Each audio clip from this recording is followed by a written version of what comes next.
ശബരിമലയിൽ തീർത്ഥാടകരുടെ എണ്ണത്തിലും വരുമാനത്തിലും ഇത്തവണ വർധനയുണ്ടായതായി Devaswom board president PS Prashant. പ്രാഥമിക കണക്കുകൾ പ്രകാരം മുൻ വർഷത്തേക്കാൾ 10 ലക്ഷത്തിലധികം തീർത്ഥാടകർ ദർശനത്തിനെത്തി. ജനുവരി 18 വരെ 52 ലക്ഷം ഭക്തർ എത്തി. വരുമാനത്തിലും ഗണ്യമായ വർധന ഉണ്ടായതായി ദേവസ്വം ബോർഡ് പ്രസിഡന്റ് അറിയിച്ചു. ഇവിടേക്കെത്തിയ ഭക്തജനങ്ങൾ ലക്ഷോപലക്ഷം ഭക്തജനങ്ങളാണ് ഈ 70 ദിവസത്തിൽ ഇവിടേക്ക് എത്തിയത്. അവർ ഓരോരുത്തരും വളരെ സംതൃപ്തിയോടുകൂടിയാണ് മലയിറങ്ങിയത് എന്നുള്ളത് ദേവസ്വം ബോർഡിനെ സംബന്ധിച്ചിടത്തോളം സർക്കാരിനെ സംബന്ധിച്ചിടത്തോളം ചാരിതാർത്ഥ്യം നൽകുന്ന കാര്യമാണ്.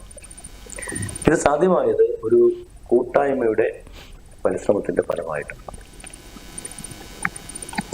സർക്കാരിന്റെ ഏതാണ്ട് 25ഓളം ഡിപ്പാർട്ട്മെന്റുകൾ